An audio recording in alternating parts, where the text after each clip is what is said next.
As Jasmine stepped out of her sleek black Lamborghini Aventador, she smoothed the lapels of her tailored blazer, a garment that radiated sophistication and meticulous care. The fabric hugged her frame just right, a testament to her impeccable taste, while her natural curls bounced lightly with each movement, framing her face like a crown earned through years of grit and determination.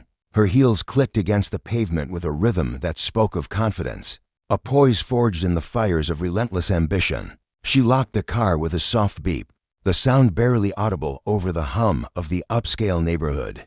Around here, a place of manicured lawns, designer storefronts, and quiet wealth. The boutique she was headed toward glowed softly in the late afternoon light, its window displays promising exclusivity. But as she took her first steps, a prickling sensation crawled up her spine, like the weight of unseen eyes boring into her. "That's quite the car for someone like you."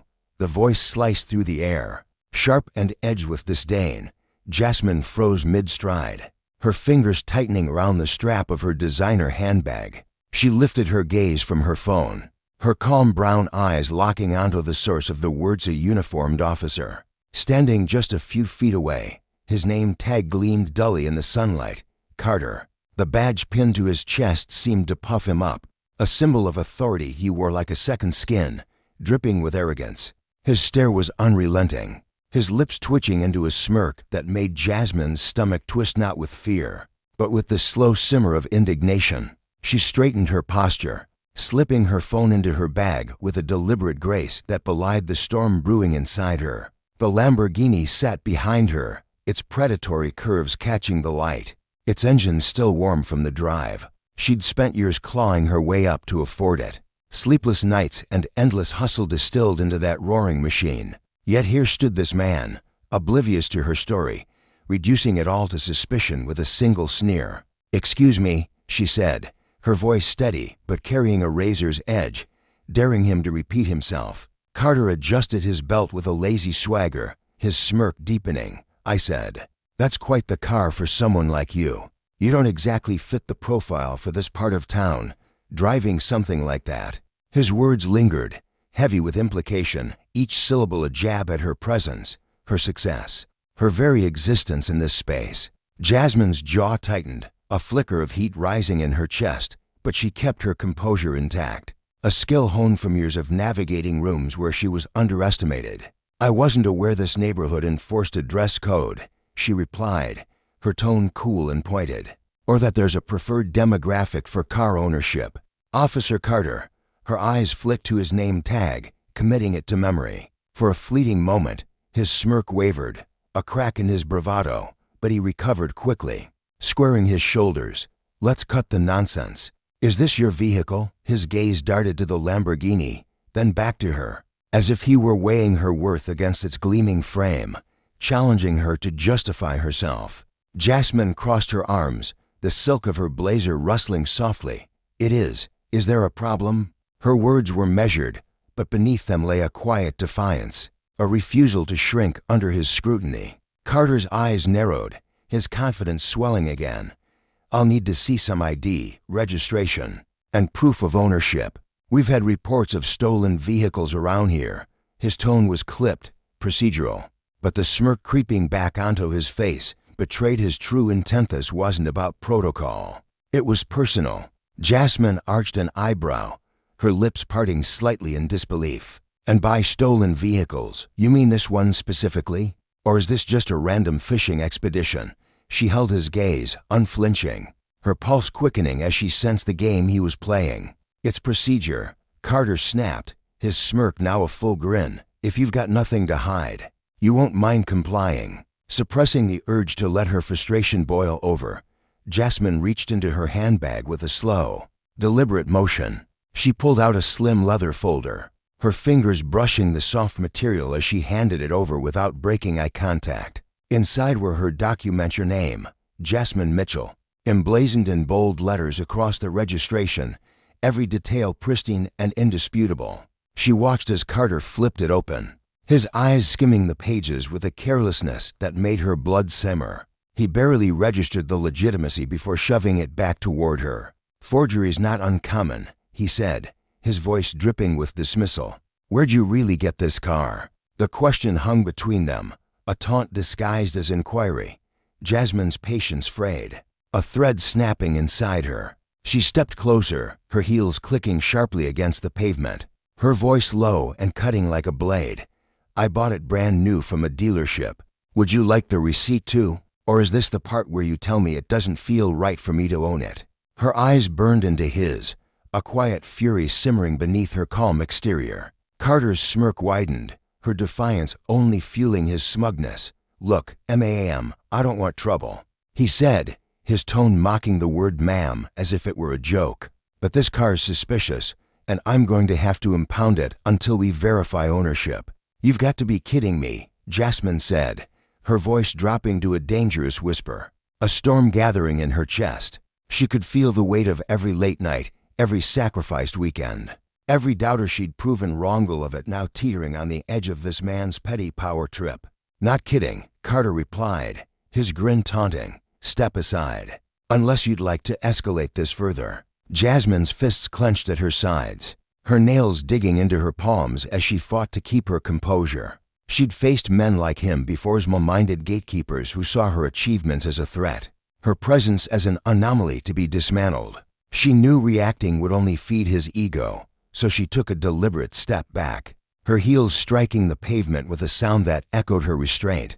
"You're making a mistake," she said, her voice even but laced with steel. "A big one." Carter chuckled, a low, grating sound, and slid into the driver's seat of the Lamborghini.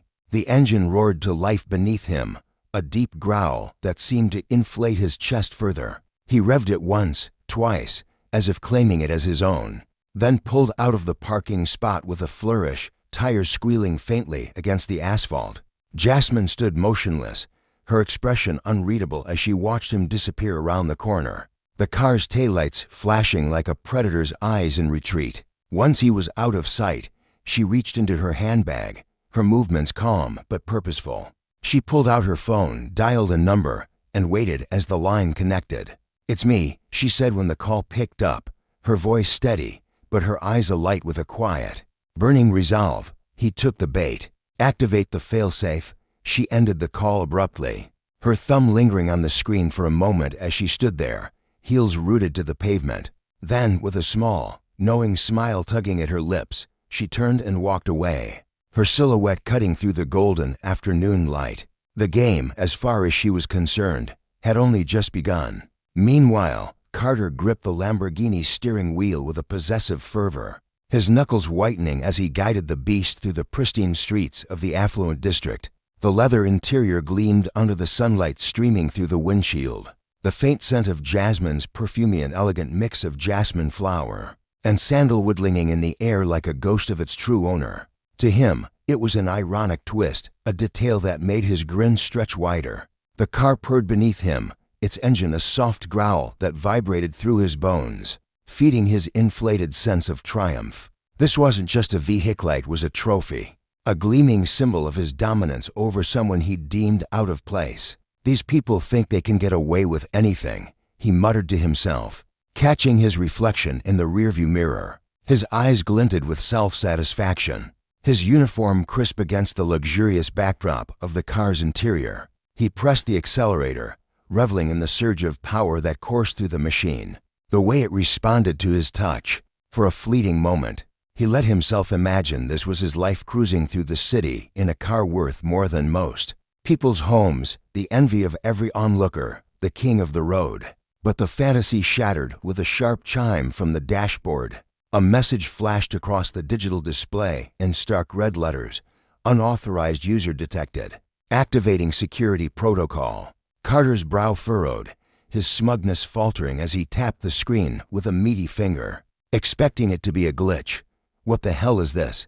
he growled, his voice tight with irritation. The car slowed to a crawl, the engine's growl fading to a murmur despite his foot pressing harder on the pedal. The steering wheel stiffened in his hands, unyielding, while the dashboard lights blinked in a frantic dance of warning signals. "Control override engaged," a smooth, automated voice announced, its tone eerily calm against the chaos unfolding. The Lamborghini veered sharply off the main road, cutting onto a narrow side street with a precision that made Carter's stomach lurch. He yanked at the wheel, his biceps straining, but it was useless. The car had a mind of its own. Damn thing's rigged, he spat, fumbling for his radio with a trembling hand. Dispatch, this is Officer Carter. I need Assistanceville malfunction. Static crackled through the speaker, swallowing his words mid-sentence, leaving him in a suffocating silence broken only by the hum of the car's systems. Panic clawed at his chest, a foreign sensation for a man who thrived on control. The car sped up again, weaving through traffic with an uncanny accuracy that mocked his helplessness. Sweat beaded on his forehead, trickling down his temples as he gripped the unresponsive wheel, the once smooth leather now slick under his palms. "Stop the car," he shouted, his voice cracking with desperation, as if sheer volume could bend the machine to his will. But the Lamborghini ignored him, its path deliberate as it carried him farther from the polished streets of the district and into the shadowed outskirts of the city. Warehouses loomed ahead, their hulking forms rising like silent sentinels over cracked pavement and rusted fences. The car screeched to a halt in front of one,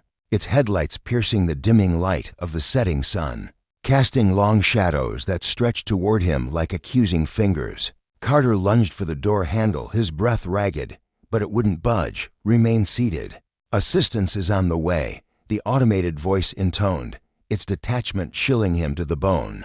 "Damn it," he roared, pounding his fist against the window, the sound dull and futile. His bravado had evaporated, replaced by a gnawing unease that twisted his gut. He was trapped by whom or what? He couldn't fathom. Then, faintly at first, the sound of footsteps reached his ears, steady and purposeful, growing louder with each passing second. He squinted through the windshield, his heart hammering against his ribs as three figures emerged from the shadows. Two were tall, broad-shouldered men in dark suits, their faces carved from stone, expressions unreadable as they flanked the third figure. She was smaller, but her presence dominated the scene, a quiet storm wrapped in elegance. Jasmine. Her heels clicked against the pavement, each step a deliberate note in the stillness, her tailored blazer catching the last rays of sunlight. Her face was serene, but her ice-toast calm brown eyes blazed with an intensity that made Carter's breath catch. She stopped a few feet from the car, tilting her head slightly as she regarded him through the glass, her gaze piercing the armor of his crumbling confidence. "Open the door," she said, her voice steady and commanding. The car obeyed instantly, the locks clicking open with a soft thunk, the door swinging wide. Carter stumbled out, his legs shaky beneath him, his uniform wrinkled and damp with sweat. "What is this?" he demanded, his voice pitching higher than he intended, betraying the fear he couldn't mask. "You set me up." Jasmine raised an eyebrow, her lips curling into a faint, almost pitying smile. "Did I? Or did you simply see what you wanted to see, assume what you wanted to assume, and walk straight into the consequences of your own arrogance?" Her words were soft, but they cut deeper than any shout, exposing the fragility of his bravado. Carter's face flushed a furious red, his mouth opening to retort, but before he could, one of the suited men stepped forward. In his hands was a sleek tablet, its screen glowing with a live feed from the car's internal cameras. Carter's own voice echoed from the speakers, smug and dripping with contempt. "Probably stolen. These people always think they're above the law. Can't trust them with anything this expensive." The recording played on, each word a nail in the coffin of his authority, his assumptions laid bare for all to hear. Jasmine watched him, her expression unreadable but her eyes alive with a quiet triumph. She didn't need to raise her voice or glow. Their victory was in the unraveling of his facade, the exposure of his misuse of power. Carter's mouth hung open, words failing him as the weight of his actions crashed down. Around them, the warehouse district stood silent, a stark contrast to the gleaming boutique street where this had begun. A fitting stage for a lesson in justice, where the consequences of overreach came not with fanfare, but with the cold, unrelenting clarity of truth. In the dimly lit expanse of the warehouse, Officer Carter stood trembling, his breath hitching in ragged gasps like a fish yanked from the depths, floundering helplessly on dry land. The air around him was thick, oppressive, laden with the hum of flickering fluorescent lights that buzzed faintly overhead. Shadows stretched long and warped across the concrete walls, twisting the scene into something nightmarish, as though the very space conspired to reflect the chaos unraveling within him. His chest tightened, a bead of sweat tracing a slow, cold path down his temple as Jasmine's voice sliced through the tension, sharp and frigid as a winter blade. "Save it," she snapped, cutting off his stammered excuses before they could fully form. Her tone wasn't just cold, it was a glacier, unyielding and absolute, carrying the weight of months of calculated observation. "It's all recorded, Officer Carter. Every word you've spoken, every move you've made. And not just today, I have been watching you for a long time." From the sidelines, a man stepped forward, his movements precise, his face unreadable. In his hands, he carried a thick folder, its edges worn but its contents meticulously organized. He handed it to Jasmine with a deference that hinted at a deeper alliance, and she accepted it with a grace that belied the storm brewing in her eyes. She flipped it open, revealing a damning arc of pages upon pages of complaints lodged against Carter, each one a testament to his unchecked tyranny, racial profiling, excessive force, falsified reports. The accusations spilled out like bloodstains on pristine paper, each word a wound he'd inflicted on the vulnerable. Her voice remained steady, almost eerily calm, but every syllable landed with the force of a gavel. "You've been abusing that badge for years," she said, her gaze locking onto his, piercing through the bravado he'd worn like armor. "You preyed on people you thought were too weak, too powerless to push back. But today, you misjudged me." With a sharp snap, she closed the folder, the sound echoing through the cavernous space like a gunshot, and Carter flinched, his hands rising instinctively as if to shield himself from the truth. He stumbled back a step, his voice cracking under the strain. "Look, I didn't mean anything by it," he pleaded, his words tumbling out in a desperate rush. "Let's talk this over, just you and me. No need to drag anyone else into this." His eyes darted around the warehouse, searching for an escape that didn't exist. But Jasmine's smile returned, a razor-edged curve that held no warmth, only the promise of retribution. "Oh, Carter," she said, her voice dropping to a chilling whisper, "it's far too late for that." As the two men in suits closed in, their polished shoes tapping a steady rhythm against the floor, Carter's stomach plummeted. This wasn't about a car anymore, not the sleek Lamborghini he'd confiscated hours earlier. With a smirk and a snide remark, this was about the empire of fear he'd built, brick by brick, over years of corruption. And now, that empire was crumbling, the reckoning he'd evaded for so long crashing down around him with merciless precision. The warehouse swallowed them as they moved deeper inside, its vast emptiness amplifying every sound. Shallow rasp of Carter's breathing, the measured click of Jasmine's heels against the concrete, each step a deliberate drumbeat marking his descent. The space was stark, industrial, the dim light pooling around a single metal table at the center. A sleek laptop rested there, its screen casting a faint, ghostly glow that seemed to pulse with accusation. Carter's legs felt like lead, each step dragging him closer to a fate he could no longer outrun.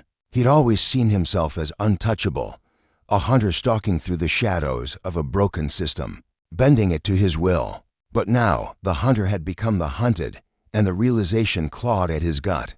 Sharp and relentless, Jasmine gestured to a chair with a flick of her hand. "Sit," she commanded, her voice a quiet storm, unyielding yet eerily composed.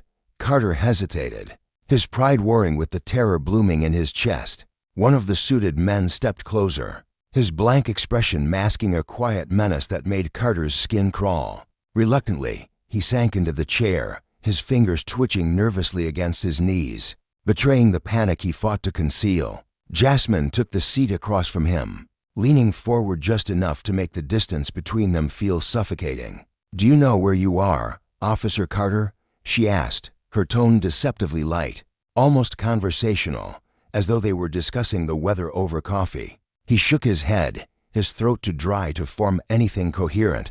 "Some kind of warehouse," he muttered, his voice barely above a rasp. "What's the point of all this? If you've got a problem, take it to my department." Her smile returned, cold and hollow, a predator's grin stripped of mercy. "Oh, I will," she replied. "But first, you're going to sit there and listen. Because today isn't just about what you did to me, it's about everything you've done for years." She tapped the laptop, and the screen flared to life, revealing a grid of video thumbnails. Carter's heart stuttered as he recognized himself in every frame of harassing drivers. During late-night traffic stops, slamming teenagers against brick walls in dark alleys, pocketing crumpled bills from wallets he'd confiscated. His own voice boomed through the warehouse, cruel and mocking, dripping with the prejudice he'd wielded like a weapon. "This is illegal," he barked, his voice fracturing as he lurched forward in his seat. "You can't record me without my consent." Jasmine tilted her head, her expression flickering with faint amusement, as though his outrage were a child's tantrum. "Funny," she said, coming from someone who's tampered with dashcam footage and planted evidence to cover his tracks. "But no, Carter, this isn't illegal. These are your department's own records in Reddit, unfiltered. You'd be amazed what turns up when you know where to dig." His jaw tightened, his mind racing for a defense, but she didn't give him the chance. She clicked another file, and the screen shifted to a video from earlier that day. Carter stepping out of his cruiser, swaggering toward the Lamborghini, his voice dripping with condescension as he berated Jasmine without cause. "That's entrapment," he shouted, the color draining from his face as the footage played on, his own words damning him in the vast, empty space. "No, Carter," Jasmine said, her patience wearing thin, her voice cutting through his protest like a blade. "That's accountability you've dodged your entire career." She leaned back, crossing her arms with a composure that only deepened his dread. "Here's what happens next. I've already sent this footage, along with every scrap of evidence in that folder, to the district attorney. Your badge is finished, and when the civil rights attorneys I've lined up get through with you, you'll be lucky to scrape by on a rusted bicycle, let alone dream of a car like mine." Carter's fist slammed against the table, the sound reverberating like a thunderclap in the hollow warehouse. "You can't do this," he roared, his voice shaking with a mix of fury and fear. "I'll fight it. I've got friends in the department who'll back me up." But Jasmine's expression didn't falter. She reached into her bag and pulled out a thick envelope, sliding it across the table with a slow, deliberate motion. Carter stared at it, his hands trembling as he picked it up. Inside were statements, dozens of them from his fellow officers, the men he'd called brothers, the ones he'd relied on to shield him. Their words laid bare his corruption, his coercion, the threats he'd used to keep them silent. "They've already turned on you," Jasmine said softly, her voice a knife twisting in his chest. "You see, bullies like you don't inspire loyalty. The second you become a liability, you're nothing to them." His bravado shattered, crumbling into dust as he flipped through the pages, each signature a nail in the coffin of his career. "Please," he whispered, his voice raw, his eyes pleading as they met hers. "There has to be another way. I'll quit. You'll walk away from the force. Just don't destroy me." For a fleeting moment, Jasmine's gaze softened, a flicker of something human beneath her resolve, but it vanished as quickly as it came. "Destroy you?" she echoed, her tone heavy with disbelief. "Do you have any idea how many lives you've torn apart? How many people you've humiliated, beaten? Or worse, just because you could?" "No, Carter, this isn't me destroying you. This is justice catching up to the wreckage you've left behind." He slumped in his chair, his head falling into his hands, the weight of his sins pressing down until it felt like his ribs might crack. Jasmine rose, smoothing the crisp lines of her blazer with a quiet dignity. "You'll be escorted out soon," she said, her voice firm but devoid of malice. "Don't try to run. They'll find you, and it'll only make things worse." As she turned toward the exit, Carter's voice broke through the silence, ragged and desperate. Why go to all this trouble?" She paused, her hand resting on the door, and glanced back at him, her eyes blazing with a fierce, unyielding fire. "Because people like you thrive on fear and silence," she said. "I refuse to give you either." With that, she stepped into the night, the door slamming shut behind her with a clang that rang like a judge's gavel. Carter sat alone in the cold, hollow silence, the suited men watching him with detached vigilance, their presence a quiet testament to his fall. Minutes later, the door creaked open again, and a new figure entered, a man with graying hair and a tailored suit that spoke of authority. His sharp eyes scanned the room before settling on Carter, and he carried a briefcase that seemed to hum with the promise of finality. "Officer Carter," he said, his voice clipped and precise, "I'm Marcus Langston." With the Federal Oversight Committee for Law Enforcement Misconduct, we've been tracking your activities for quite some time. Carter's heart sank deeper. Whispered the feds, escaping his lips as Marcus set the briefcase on the table and snapped it open. Inside were files neatly labeled with Carter's name and badge number, a catalog of his every misdeed. Abuse of power, racial profiling, misuse of resources, Marcus listed. His tone calm but unrelenting. You've been a fascinating case study, Carter stammered.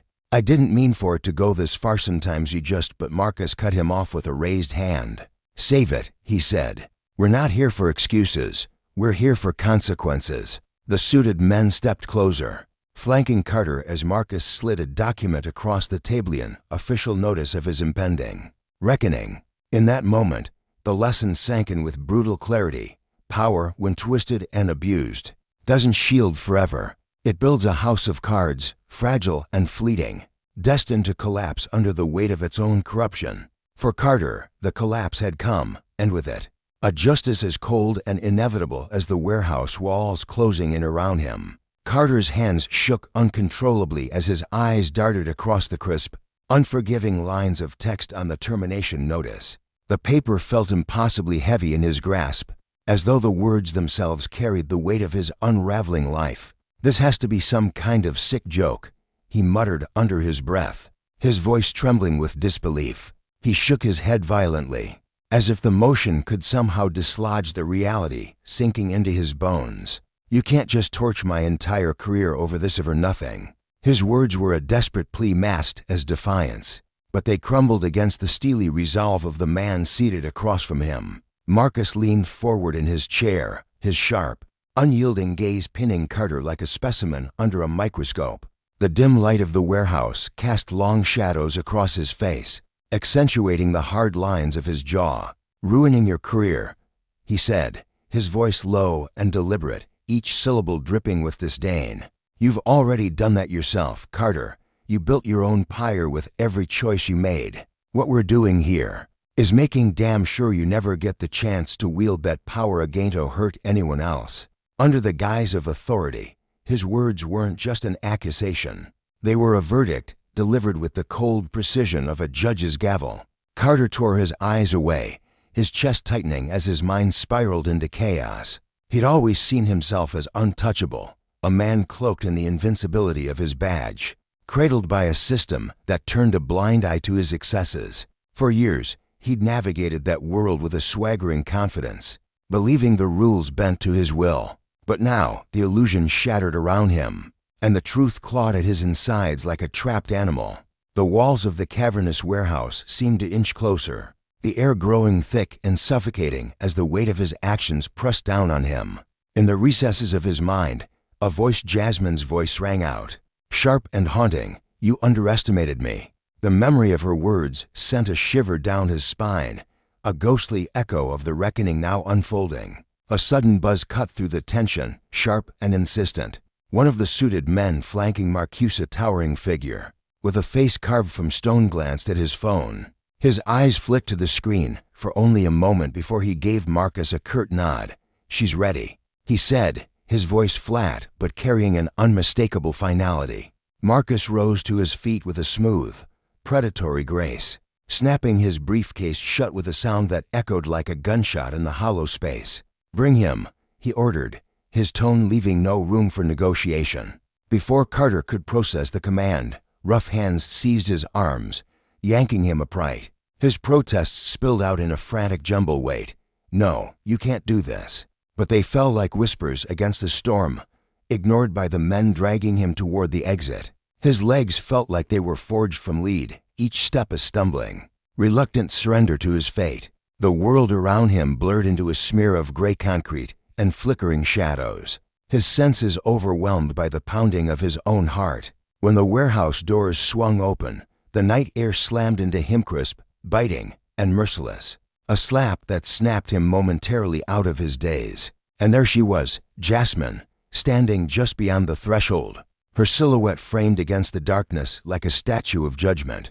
Her posture was relaxed, almost casual, but her presence radiated an authority that made the air itself feel heavier. Behind her, A row of sleek black SUVs sidled ominously, their engines purring with quiet menace. Nearby, a small crowd had gathered reporters with hungry eyes, legal representatives scribbling notes, and community advocates clutching signs that demanded accountability. The flash of cameras pierced the night, each burst of fresh wound to Carter's pride. "This isn't happening," he whispered, the words barely audible as panic clawed its way up his throat. His blood turned to ice, his body trembling as the reality of his public undoing sank in. "You can't do this to me," his voice rose, cracking with desperation. But Jasmine turned at the sound, her face a mask of unreadable calm.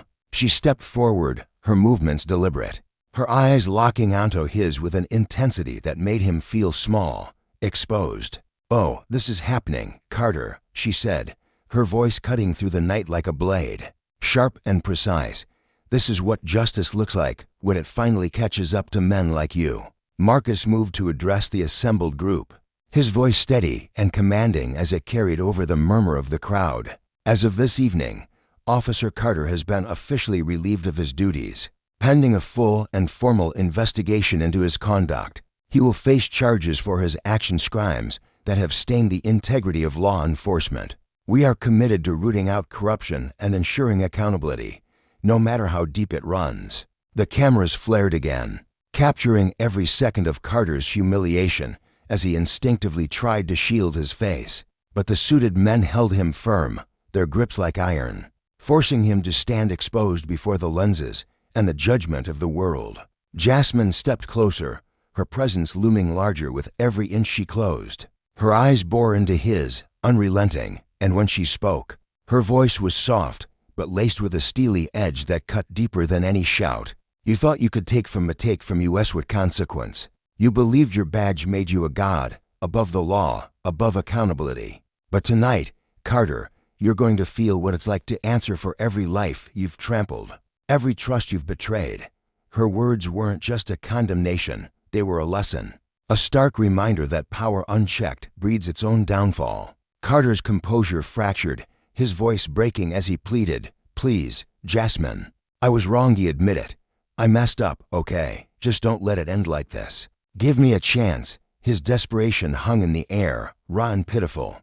But Jasmine studied him for a long moment, her expression inscrutable. Then she leaned in close, her voice dropping to a whisper meant only for him. "It doesn't end here, Carter. This is just the beginning of what you've earned." She straightened, stepping back with a nod to the suited men. They hauled him toward one of the waiting SUVs, his protests escalating into a frantic wail as the reality of his captivity solidified. The door slammed shut behind him, muffling his cries, and the convoy rolled away into the night, leaving a hollow silence in its wake. Jasmine watched the vehicles disappear, her shoulders easing ever so slightly as the tension of the moment drained from her body. The night settled back into stillness, the distant hum of the city a faint underscore to her thoughts. She knew this victory was only a single stride in a marathon of a fight, but it was a step forward, a triumph not just for her, but for every soul who'd suffered under the weight of men like Carter.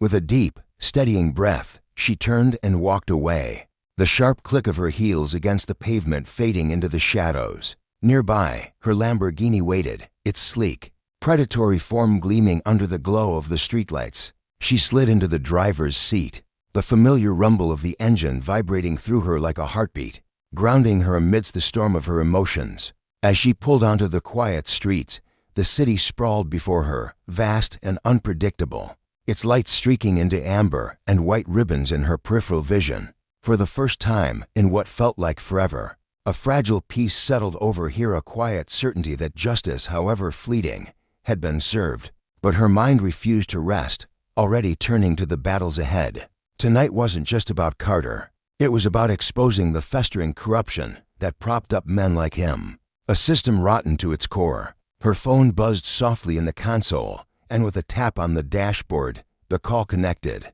Marcus Langston's voice filled the car, steady but edged with a rare urgency. "Jasmine, Carter's arrest is blowing up internal trending across law enforcement channels. You've rattled more than just his precinct. This is hitting nerves higher up." She smirked faintly, her hands tightening on the wheel. "Good," she replied, her tone calm but unyielding. "It needs to go deeper, Marcus. Carter's just a cog in the machine. We're not stopping at individual scalps. We need to dismantle the whole damn system." Marcus hesitated, then added, "There's pushback already. Some brass are claiming you set him up, that this was personal, vindictive." Her smirk sharpened into something fierce. "Let them weave their stories. The evidence is bulletproof. If they want to come for me, they're welcome to try." He paused again, his voice dropping. "You know this paints a target on you, right? You're making enemies in high places."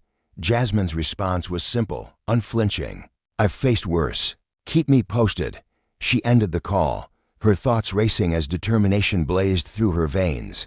Yet beneath it, a quiet weight lingered at the enormity of the fight ahead. The system she was challenging was a hydra, sprawling and tangled, its heads protected by layers of corruption and apathy. Carter was merely a symptom, a single thread in a tapestry of abuse she intended to unravel. The Lamborghini glided onto a tree-lined street of brownstones, their warm lights spilling onto the pavement like beacons of normalcy. Jasmine parked in front of a modest yet elegant home, its windows glowing with a soft, inviting warmth. Stepping inside, she was greeted by the faint scent of lavender, a soothing balm against the night's lingering chill. "Jasmine?" A voice called from the living room.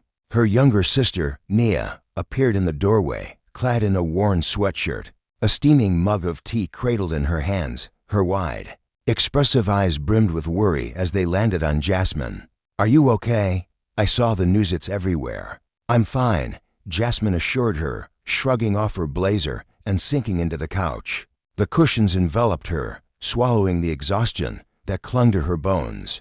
"It went as planned." Nia settled beside her, searching her sister's face with a mix of awe and concern. "And Carter?" Jasmine's lips pressed into a thin line, her gaze hardening. "He's facing charges, but it's not just about him, Nia. It's about all of them, the ones who think their power makes them untouchable, who hide behind their titles while they crush everyone beneath them." Nia nodded slowly, her fingers tightening around the mug until her knuckles whitened. "What you're doing, it's incredible, Jas, but it's dangerous. These people don't like being cornered." Jasmine reached over, squeezing her sister's hand, the warmth of the contact grounding her. "I know, but someone has to stand up to them, and I'm not afraid." Nia's eyes softened, a flicker of pride breaking through her worry. But before she could respond, Jasmine's phone buzzed again. She unlocked it, her breath catching at the terse message on the screen. "We need to meet. Urgent. Your office, midnight." It was from Detective Laura Bennett, a trusted ally who'd been feeding her intel from the shadows for months. A message from Laura at this hour could only mean one thing.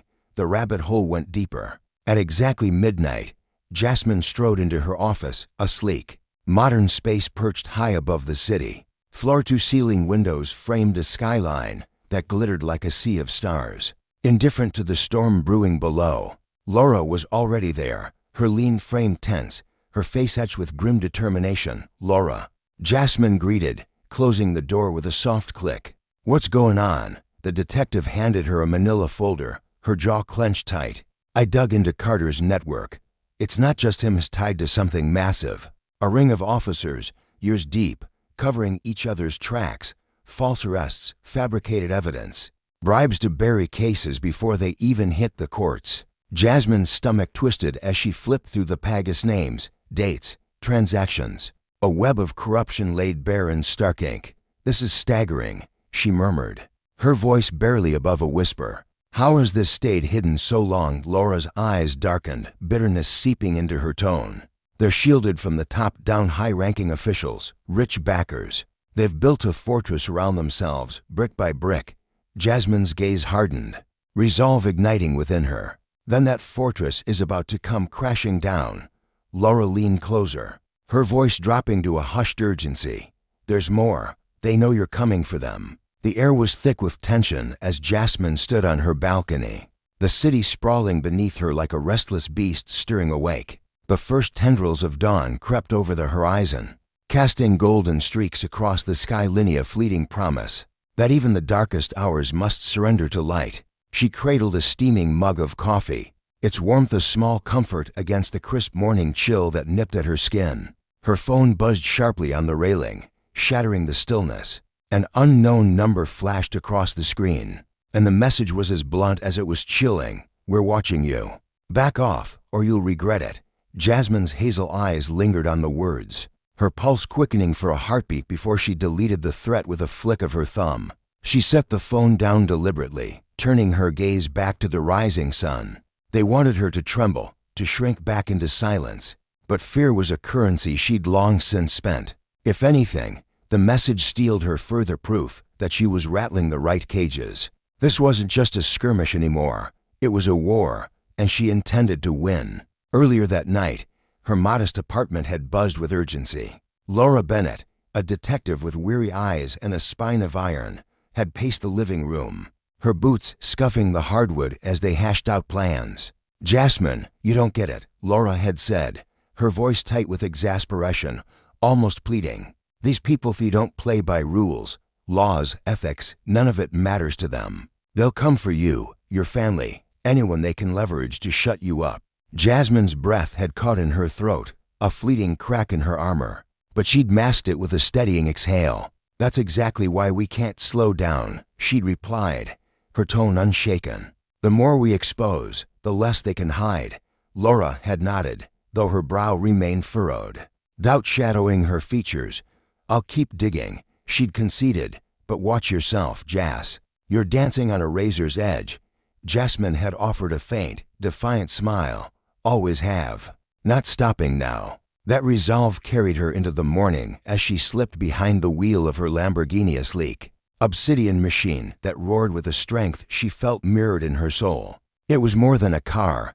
It was a statement, a symbol of everything she'd clawed her way up from. But today, its glossy finish felt like a spotlight, drawing eyes she couldn't see. The text from the unknown number gnawed at her, a persistent thorn in her thoughts, sharper and more intimate than the vague threats she'd brushed off in the past. She gripped the steering wheel tighter, weaving through the waking city toward the downtown courthouse. Today wasn't just another step, it was a leap toward dismantling the empire Carter had built, a fortress of corruption that had crushed too many lives. The courthouse loomed ahead, its stone facade stern and unyielding under the pale March sky. Jasmine pulled into the parking lot, her eyes catching on a black SUV idling near the entrance. Its tinted windows glinted like dark mirrors, reflecting the sunlight and concealing whatever or whoever lurked inside. A shiver of instinct prickled her spine, but she refused to flinch. If they wanted her to know she was being watched, she wouldn't give them the pleasure of a reaction. She parked, stepped out, and strode toward the building with her head high, the click of her heels echoing with purpose. Inside, the conference room hummed with quiet determination. Margaret Dillard, a veteran attorney with silver streaks in her hair and a voice that could command a storm, greeted Jasmine with a firm handshake. "The evidence you've gathered it's a start," Margaret said, her tone measured but resolute. "Enough to demand a formal inquiry. We can push for a special prosecutor, sidestep the local cronies entirely." Isaac Green, a young lawyer with a spark in his eyes and a reputation for courtroom fire, leaned forward, barely containing his excitement. "This is bigger than Carter, Jasmine. His case is the crack in the dam. If we blow this open, the whole rotten network comes crashing down, shockwaves through the department, maybe beyond." Sarah Patel, the group's strategist, sat back, her fingers steepled as she weighed every angle. "It won't be simple," she cautioned, her voice soft but edged with steel. "These people have deep pockets and deeper connections. They'll fight dirty." Jasmine met their gazes, her expression carved from granite. "I'm ready for dirty. Are we striking now, or do we need more time?" Margaret glanced at Sarah, a silent conversation passing between them. "We need a story first," Margaret said finally. "Go straight to court without public pressure, and the system swallows it whole. We need whistleblowers, more victims stepping up, media heat." Jasmine nodded. "I've got officers, ones who've been waiting for a way out. Promise them safety, and they'll talk." Sarah arched a brow, skepticism flickering. "And the threats? You're already a target, Jasmine." "If they ramp up, I'll deal with it," Jasmine cut in, her voice a blade. "This isn't about me. It's about everyone they've silenced. I'm not stepping back." The meeting ended with a roadmap: build the case, rally support, strike when the iron was hottest. But as Jasmine returned to the parking lot, the air felt heavier. The black SUV was gone, replaced by a white sedan parked close to her Lamborghini. A man leaned against it, arms crossed, sunglasses hiding his eyes, a smirk curling his lips. He radiated menace beneath a veneer of calm. "Miss Mitchell," he called as she neared, his voice smooth as oil but laced with a threat. "You're stirring up quite a fuss." She stopped a few feet away, her stance unshaken. "Can I help you?"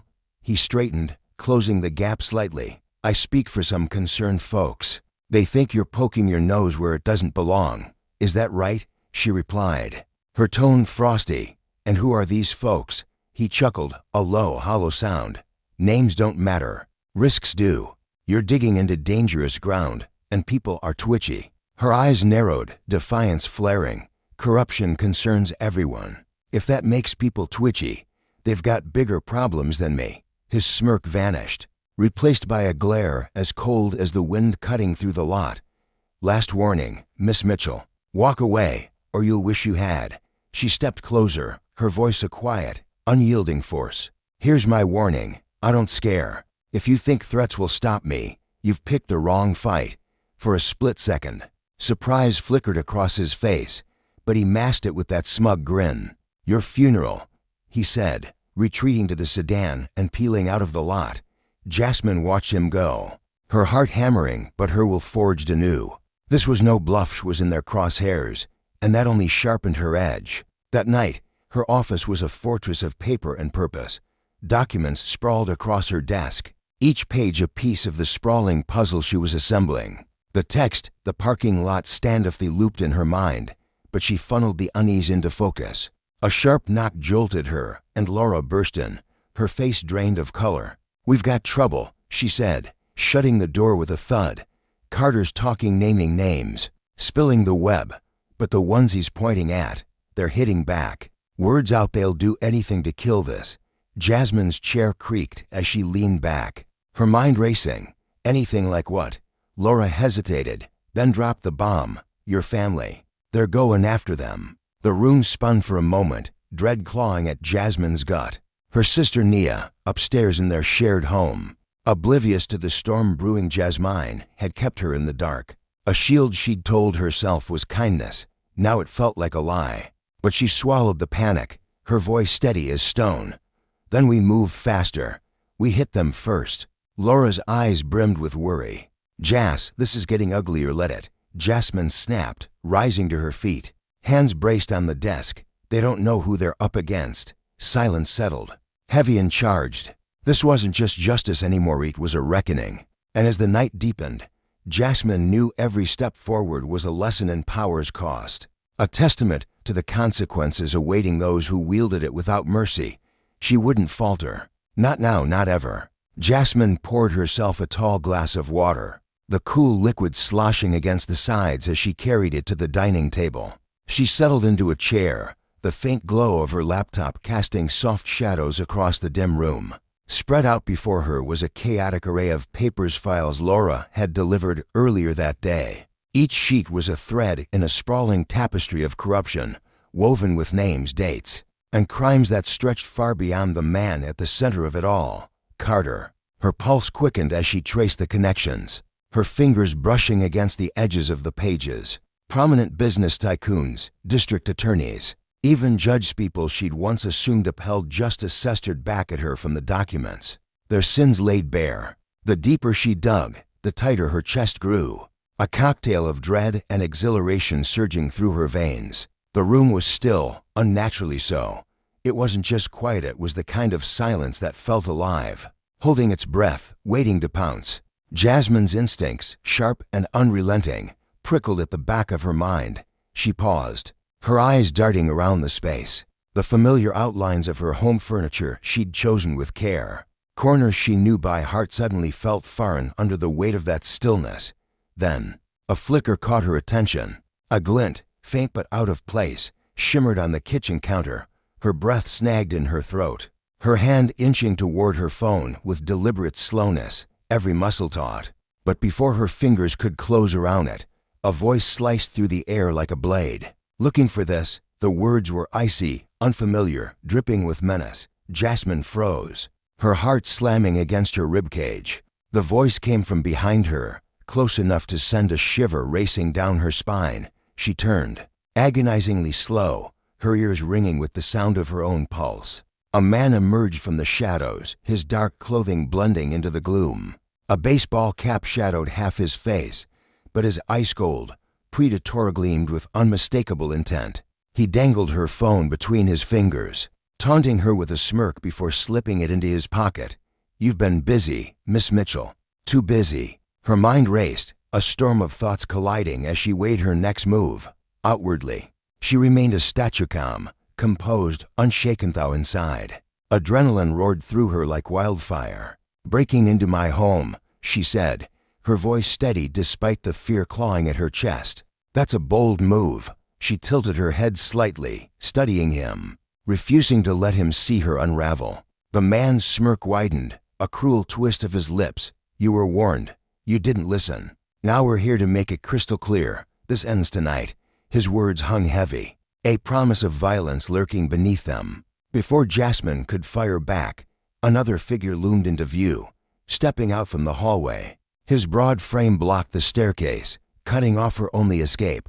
Her stomach dropped, a sickening lurch, as a single thought consumed her. "Nia." "Where is she?" Jasmine's voice cut through the tension, sharp and unyielding. The second man let out a low, mocking chuckle, his casual cruelty stoking her fury. "Relax. She's fine. Sleeping, I'd guess.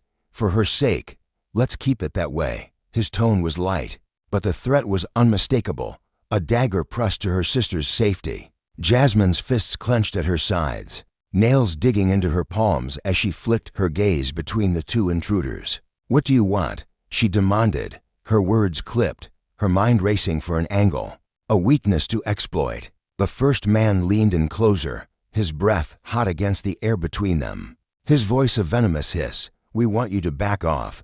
Drop the investigation. Shred those files. Disappear. Do it, and this all ends nice and quiet." His eyes bored into hers, daring her to defy him. Her jaw tightened, resolve hardening like steel. "And if I don't?" she asked, her tone a quiet challenge. His smirk stretched wider, a predator savoring the hunt. "Let's just say you won't enjoy what comes next." Jasmine held his stare, refusing to blink, refusing to let the fear bubbling inside her spill over. "You think threats will stop me? You've already lost. The evidence is out there. Even if you silence me, the truth doesn't die." Her words were a lifeline, a shield she wielded with every ounce of courage she could muster. For the first time, a flicker of uncertainty crossed the man's face. He glanced at his partner, who shifted on his feet, unease rippling through his stance. Jasmine seized the crack in their armor. "You've made one mistake," she pressed, her voice steady as stone. "You came here thinking you'd scare me into submission. All you've done is show how desperate you are, how close I am to tearing this all down." The first man's snarl broke the tension, his patience snapping as he took a menacing step toward her. "You think you're untouchable. Let's see how untouchable you feel." When his threat was cut short by a sudden crash upstairs, a jarring sound followed by a muffled shout. Both men whipped their heads toward the noise, their confidence fracturing. Jasmine's heart leaped. Nia was awake. The second man lunged for the stairs, but before he could move, a blinding beam of light flooded the room. "Freeze! Hands where we can see them!" A booming voice bellowed. Chaos erupted as two armed agents stormed through the front door, weapons drawn, their presence a thunderclap in the suffocating tension. The intruders hesitated, their bravado crumbling beneath the weight of authority. Jasmine stood rooted to the spot, relief crashing over her like a wave, mingling with the fire of her determination. Laura Bennett stepped into the fray, her badge catching the light as she emerged behind the agents. "I told you to be careful," she said, her voice a mix of exasperation and relief, her eyes locking onto Jasmine's with a silent promise of support. The intruders were subdued in moments, their wrists bound by cuffs, their sneers replaced by defiance tinged with fear. As one was dragged past her, he spat, "You think this changes anything? You don't know who you're dealing with." Jasmine stepped closer, her voice low and unyielding. "A blade wrapped in velvet. Neither do you." Later that night, after the agents, had swept the house and Nia was tucked safely back in bed. Jasmine sat with Laura in the living room. The air buzzed with lingering tension, but Jasmine's resolve burned brighter than ever. Laura handed her a steaming cup of tea, her brow furrowed. "They're escalating," she said, her tone heavy with warning. "We can't ignore how far they're willing to go." Jasmine nodded, cradling the mug, her gaze distant but sharp. "Good, let them escalate. The more desperate they get, the sloppier they'll be." She took a sip, the warmth grounding her as her mind churned with strategy. Laura studied her, admiration warring with concern in her eyes. "You can't do this alone, Jasmine. Let us help you, let me help you." Jasmine met her friend's gaze, her voice softening but laced with iron. "You already are, and we're not stopping until every last one of them faces justice." They fell silent, staring out the window at the city's endless sprawl of lights, a battlefield stretching into the night. The war was far from won, but Jasmine knew she wasn't just fighting for herself anymore. This was for every soul crushed under the weight of power, every voice silenced by corruption. She wouldn't yield. The next morning, the city hummed with its usual chaos, oblivious to the storm that had raged in Jasmine's home hours before. But for her, nothing was the same. Her sanctuary, once a refuge of warmth and safety, now felt exposed, its walls whispering vulnerability despite Laura's assurances that the intruders were locked away. It wasn't over, it was a beginning. She'd struck a nerve, and they'd retaliated. Now, it was her turn to push harder. At the breakfast table, her laptop glowed again. A beacon of purpose, Nia stood at the stove, stirring oatmeal with mechanical precision, her movements betraying the strain she tried to hide. Jasmine watched her sister, guilt and pride tangling in her chest. "You don't have to pretend you're okay for me," she said gently, her eyes still on the screen. Nia turned, her face a battlefield of fear and defiance. "I'm not pretending," she said, her grip tightening on the spoon until her knuckles whitened. I don't want them to think they can scare us into running." Her voice trembled, but her resolve shone through, a mirror of Jasmine's own. Jasmine looked up, her heart swelling. "They won't," she said firmly. "We won't let them." Later that day, she sat in a sleek, secure conference room downtown, surrounded by her legal team. The air crackled with urgency, the recent threats fueling their collective fire. Margaret Dillard, a weary woman with a mind like a steel trap, spread documents across the polished table. "We've filed for a special prosecutor," she announced, her voice crisp. "The DA's office is buckling under the pressure. The evidence is too damning to brush aside." Isaac Green, a bear of a man with a quiet intensity, leaned forward, his hands clasped. "We've got 3 more whistleblowers from inside the department. They're ready to testify anonymously for now, but it's a game changer." Jasmine nodded, her mind already leaping ahead. "What about going public? We need to shape the story before they twist it against us." Sarah Patel, the team's sharp-tongued strategist, tapped her pen against the table, her eyes glinting with a plan. "That's the tricky part. Traditional media's a minefield, too many leaks, too much bias. We go straight to the people." She slid a tablet toward Jasmine, revealing a draft of a gritty, documentary-style video. It laid bare the police departments wrought with declassified evidence and masked testimonies. "This," Sarah said, paired with a grassroots push. "Get it to civil rights groups, community leaders, it'll catch fire." Jasmine studied the draft, her lips pressing into a thoughtful line. "It could work," she said slowly, "but we need to brace for the fallout. They're already striking back." "They are," Margaret said grimly. "The threats against you are ramping up. We need to talk about your safety." That evening, Jasmine met Laura and a private security team in her office. The room was dim, blinds drawn tight, a sprawling city map dominating the tablered and blue markers dotting safe zones and danger points. "This is overkill," Jasmine said, eyeing the meticulous plan with a frown. "I'm not running." Laura crossed her arms, her expression unyielding. "This isn't running, it's strategy. If you go down, everything we're building collapses." Victor, the lead security agent, a towering figure with a calm, no-nonsense air, stepped forward. "Miss Mitchell, we're not here to cage you. We're here to keep you in the fight." Jasmine exhaled, her gaze drifting to the map. Justice wasn't just a goal, it was a reckoning. Power, when abused, sought its own destruction, and she'd make damn sure every corrupt thread in this web faced the consequences. The lesson was clear. Desperation bred mistakes, and she'd be there to catch every one. Jasmine let out a long, weary sigh, the burden of her allies' worry pressing heavily against her unyielding pride. Their voices echoed in her mind, urging caution, pleading for her to step back from the storm she'd ignited. She could feel the tension coiling inside her, a mix of defiance and exhaustion. But after a moment of silence, she relented with a slow nod. "Fine," she said, her tone sharp yet resigned, "but I'm not going into hiding. I've got meetings to attend, public appearances to make, and I'll be right there with you through every moment of this." Victor, standing tall with a quiet strength, met her gaze and gave her a reassuring nod. "We'll handle it," he promised, his voice steady, a lifeline in the chaos that loomed ahead. The days that followed blurred into a whirlwind of relentless action.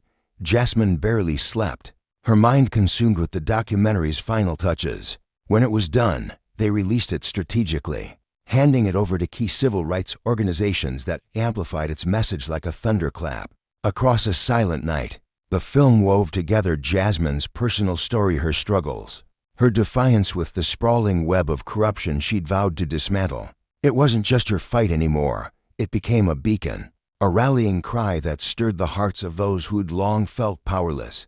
But with every step forward, the backlash came hard and fast. Her office phone rang incessantly with anonymous threats, each call dripping with venom. Her inbox overflowed with menacing emails, words sharp enough to cut through her resolve if she let them. And then there were the figures' dark silhouettes lurking near her home and office, their presence a silent promise of danger. Each new threat tightened the invisible rope around her neck, but it also lit a fire in her supporters, their voices growing louder, their numbers swelling. One evening, as the sun dipped below the horizon and painted the sky in hues of orange and shadow, Jasmine lingered in her office, gathering her things. The weight of the day clung to her like damp clothes after a rainstorm. Her phone buzzed, jolting her from her thoughts, and she answered it with a cautious hello. Margaret's voice crackled through the line, urgent and strained. "Jasmine, we've got a problem." Jasmine's heart skipped a beat, her pulse racing as she gripped the phone tighter. "What's happening?" she asked, her voice low but firm. Margaret hesitated, then dropped the bombshell. "There's been a leak. Someone on our side is feeding information to the people we're after. They know about the whistleblower. Some of them's gone quiet." The words hit Jasmine like a punch to the gut, her stomach twisting with dread. "Are they safe?" she pressed, her mind already spinning with worst-case scenarios. "We don't know," Margaret admitted, her frustration palpable. "We're trying to reach them, but Jasmine, we need to move quickly." Jasmine clenched her jaw, a surge of resolve cutting through the fear. "Then we escalate," she said, her voice like steel. "We push everything forward, no more delays." That night, she gathered her team in a dimly lit, secure location, a safe house tucked away from prying eyes. The air was thick with tension, the kind that made every breath feel heavy. Laura stood at the front, her presence commanding despite the exhaustion etched into her features. Behind her, a map of the city glowed on a projector screen, its lines and streets a battlefield they were about to storm. "We've got enough evidence to force their hand," Laura said, her voice steady but laced with urgency. "But if we go through with this, we need to brace ourselves for the consequences." Jasmine locked eyes with her, unflinching. "We've been ready," she replied, her words a vow carved in stone. Their next move was audacious, a press conference designed to rip the veil off the corruption they'd uncovered. It would feature whistleblower testimonies, hard evidence, and a boldness that would shake the foundations of the powerful elite Jasmine had set her sights on. It was a declaration of war, a line drawn in the sand, and she knew there'd be no retreat once they crossed it. As the meeting wrapped up, the team dispersed into the night, but Jasmine stayed behind, her gaze fixed on the map, the weight of it all pressed down on her shoulders. Justice wasn't just an idea anymore. It was a beast she carried, its claws digging into her resolve. Laura lingered too, stepping closer with a quiet concern in her eyes. "You've got everything riding on this, Jasmine," she said softly. "Are you sure you're ready?" Jasmine turned, her eyes blazing with a fire that refused to be extinguished. "Ready or not, this ends on my terms," she said, then strode out into the darkness, the city sprawling before her like a war zone waiting for her next strike. The following morning, Jasmine sat alone in her office, the silence wrapping around her like a heavy fog. Sunlight streamed through the blinds, casting thin, golden stripes across her desk, but it did little to ease the chill in her bones. The fight had taken a sinister turn the night before Simeon had breached her home, slipping past the heightened security like a phantom. The violation left her rattled, the reality of the danger sinking in deeper than ever. A sharp knock shattered her reverie, and Laura stepped in, her face etched with grim determination. She carried a thick envelope, dropping it onto the desk with a thud before crossing her arms. "What's this?" Jasmine asked, eyeing the package warily. "Trouble," Laura replied. Her voice clipped. "One of the whistleblowers was arrested last night. They're calling it unrelated charges, but we both know it's retaliation." Jasmine tore into the envelope, her fingers trembling slightly as she sifted through arrest records, forged documents, and a timeline that reeked of lies. "They're trying to discredit us," she said, her voice low but unshaken, to scare everyone into silence. Laura's expression darkened as she pulled out her phone. "It gets worse," she said, handing it over. Jasmine's breath caught as she stared at the screen, a grainy photo of Nia, her young daughter, snapped from a distance. Beneath it, a message: "You're running out of time. Walk away, or she pays the price." Rage surged through her, her grip tightening until her knuckles whitened. She took a deep breath, forcing clarity through the storm in her mind. "Have you talked to the security team?" she asked. "They're on it," Laura assured her. "Nia's under constant watch now, but Jasmine Ethis is spiraling faster than we thought. Maybe we should pull back." Jasmine shook her head, her resolve a fortress against the rising tide of fear. "If we stop now, they win. They'll keep coming for us, for others. We can't let fear dictate this." Laura sank into the chair across from her, her voice softening. "I understand, but you're not invincible. They're not just trying to stop you, they want to break you." Jasmine met her gaze, her eyes fierce. "Then let them try. I didn't come this far to back down." That afternoon, they reconvened with Margaret and the team in another secure spot, the air buzzing with unease. Margaret paced like a caged animal, her voice sharp. "They're tightening their grip. That whistleblower's arrest, it's a warning across us. And this is what happens." Isaac, a weary man with a quick temper, slammed his fist on the table. "If we wait, they'll pick us off one by one." Jasmine rose, her voice slicing through the chaos. "Then we act now. We've got the evidence, the whistleblowers, the law. It's time to shine a light on this." Margaret stopped pacing, her eyes narrowing. "You know what this means, right? Once we move, there's no going back." Jasmine nodded, unflinching. "I know. And I'm ready." Later that evening, she returned home, the silence of the house eerie after the day's turmoil. She checked on Nia, watching her daughter's chest rise and fall in peaceful sleep, a stark contrast to the war raging outside. Her security team patrolled the perimeter, their footsteps a faint comfort against the growing unease. Settling into her study, her phone buzzed on unknown number. Her gut screamed to ignore it, but curiosity won. "This is Jasmine," she said, her tone guarded. A familiar voice slithered through the line, smug and dripping with arrogance. "Miss Mitchell, I've been trying to reach you." It was him, the man from the warehouse, the one who'd sneered at her weeks ago. Her grip tightened. "What do you want?" "To help you see reason," he drawled. "You've made a mess, but it's not too late. Destroy the evidence, and this all fades away." Her voice turned to ice.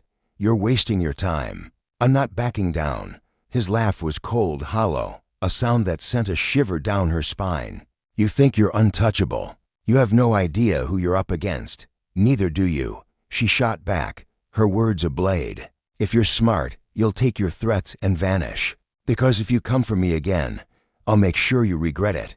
His tone darkened, a venomous edge creeping in. "You're making a mistake, Miss Mitchell. When the time comes, I hope you remember this call." The line went dead, leaving her heart pounding, but her spirit unbroken. She set the phone down, staring at the files scattered across her desk, pieces of a puzzle she was determined to solve. This wasn't just about justice anymore. It was about survival, about protecting Nia. about dismantling a system that thrived on fear and power. The battle was far from over, but tonight she felt the momentum shift, and she was ready to seize it. The next evening, Jasmine sat in her study, poring over the final details of their plan. The evidence was airtight, the whistleblowers prepped to speak under heavy protection, and Nia safely relocated with Laura's meticulous oversight. Every move was calculated, every risk weighed. Yet a restless energy pulsed beneath her calm exterior. The threats had grown bolder, more personal, and her enemies no longer skulked in the shadows they strutted, certain they could crush her. She knew tonight could change everything, not just for her cause but for her very existence. A knock at the door snapped her focus, and Laura entered, her face taut with urgency. Behind her, Victor loomed, his broad frame tense, his eyes shadowed with concern. "We've intercepted a credible threat," he said, cutting straight to it. "A team of Enforcers professions, not the amateurs from Befferea, has been sent to take you out." Jasmine's heart thudded, but her voice remained steady. "How long do we have?" Victor's jaw tightened. "Not long. They're targeting this house. We need to move, Ino." She rose, her mind racing but clear. The weight of justice and the consequences of unchecked power fueling her every step. This was her fight, her terms, and she'd see it through, no matter the cost. Jasmine shook her head, her dark curls swaying defiantly as a storm brewed in her chest. "If I leave now, they'll think they've crushed me," she said, her voice low but laced with iron resolve. "I won't give them the satisfaction of seeing me run." Her eyes flickered with a fire that refused to dim, even as the weight of the danger pressed against her like a tangible force. She stood in the dim glow of her study, surrounded by shelves of books that had once been her sanctuary, now feeling like silent witnesses to her defiance. Laura stepped forward, her boots thudding softly against the hardwood floor, her presence steady and unshakable. "Jasmine, listen to me," she urged, her tone firm yet threaded with a desperate plea. "This isn't about running away like a coward, it's about staying alive to fight another day. If you're gone, what chance do we have to push back against them?" Her hazel eyes locked onto Jasmine's, searching for a crack in her stubborn armor. Laura's hands clenched at her sides, her gun resting in its holster, a quiet promise of protection she'd sworn to uphold. Jasmine's jaw tightened as she weighed their words, her mind a whirlwind of conflicting emotions. She paced a slow circle in the study, her fingers brushing against the edge of her desk, where papers lay scattered, plans, notes, evidence of the corruption she'd dared to challenge. The air felt thick with the gravity of her decision. Finally, she stopped, her shoulders squaring as she met Laura's gaze. "Fine," she conceded, her voice sharp with determination. "But we do this my way. If they're coming for me, they'll find us waiting." Her words carried a vow, a spark of rebellion that ignited the room. The team leapt into motion with a fervor born of loyalty and necessity. Jasmine's once peaceful home transformed before her eyes into a stronghold of resistance. The living room, where she'd once hosted quiet dinners, now buzzed with activity as security cameras were mounted in every corner, their unblinking lenses scanning the shadows beyond the windows. Armed guards patrolled the perimeter, their silhouettes cutting through the twilight like sentinels of war. Victor, a broad-shouldered man with a voice that could command armies, barked orders with calm precision, his steady demeanor a lifeline amid the rising chaos. His team moved like a well-oiled machine, fortifying doors and windows, their every action a testament to their trust in Jasmine's cause. Laura stayed close, her presence a constant anchor as Jasmine's nerves thrummed with restless energy. Her gun remained holstered, but her hand hovered near it, ready to draw at a moment's notice. She watched Jasmine with a mix of admiration and worry, her own heart pounding with the unspoken fear that this night might demand more than they could give. Outside, the wind howled, rattling the shutters as if nature itself sensed the storm brewing within these walls. Time crawled by, each tick of the clock amplifying the tension that hung heavy in the air. Jasmine paced the study again, her footsteps muffled by the thick rug, her mind racing faster than her legs could carry her. Every choice she'd made stand against the powerful forces now hunting her pressed down on her, like a lead weight. Yet she refused to let fear cloud her vision. She clenched her fists, her nails digging into her palms as she steeled herself against the creeping doubt justice. She reminded herself, was worth this fight. The lesson was clear. Those who abused their power would face consequences, and she would be the one to deliver them. Then, a sound pierced the stillness, a faint rumble. The distant growl of a car engine slicing through the oppressive quiet. Victor's voice crackled over the intercom, sharp and urgent. "They're here." The words sent a jolt through Jasmine's spine, her pulse hammering as she moved to the study door. Victor and his team surged forward, a coordinated wave of defense against the encroaching threat. The first attackers appeared like specters in the night, 3 men clad in dark clothing, their movements swift and precise, weapons glinting under the moonlight. But Victor's guards were ready, meeting the assault with a barrage of gunfire that shattered the silence. The sharp cracks reverberated through the house, a violent symphony that set Jasmine's teeth on edge. Laura positioned herself in front of Jasmine, her stance wide and protective, her voice cutting through the chaos. "Stay behind me," she ordered, her tone leaving no room for argument. Jasmine nodded, her adrenaline surging as the sounds of battle drew nearer. Through the haze of smoke and flickering lights, she glimpsed the intruder shadow figures moving with ghostly grace, their faces hidden behind masks. Yet Victor's team held firm, their calculated efficiency driving the attackers back step by step. Suddenly, the lights flickered and died, plunging the house into an abyss of darkness.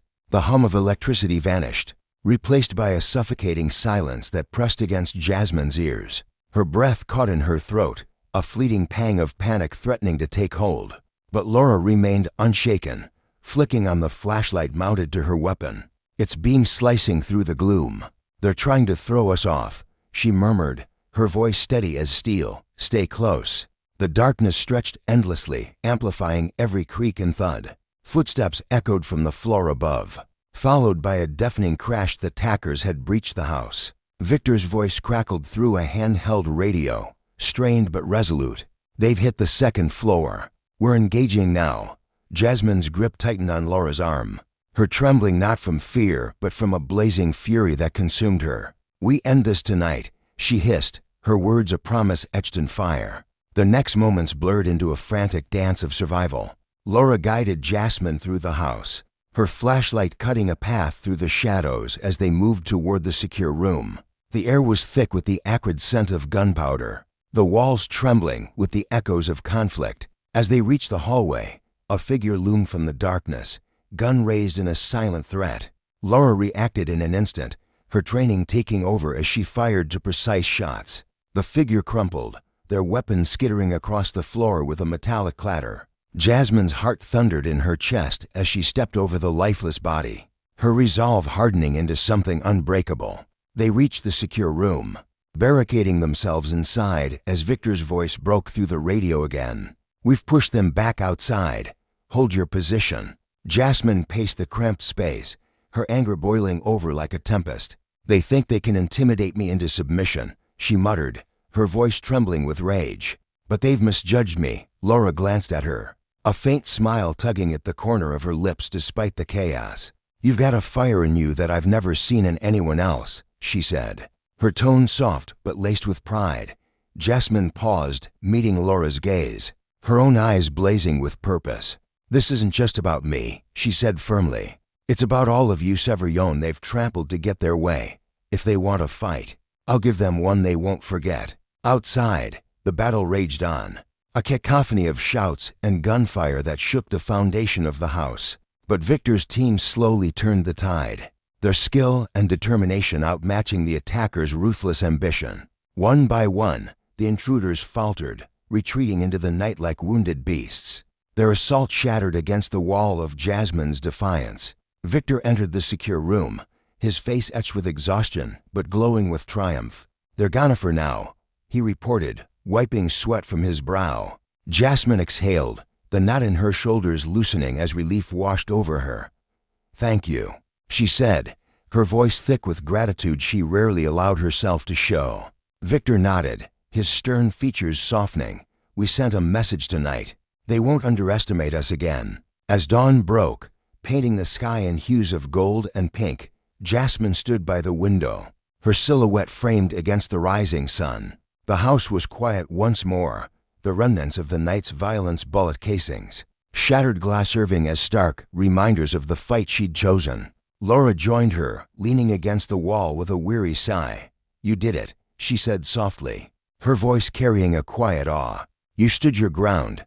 Jasmine turned to her, her expression resolute, tempered by a newfound strength. "This isn't the end," she replied, her gaze drifting back to the horizon. "But we've shown them we won't break." Laura nodded, a flicker of hope in her tired eyes. "One battle at a time."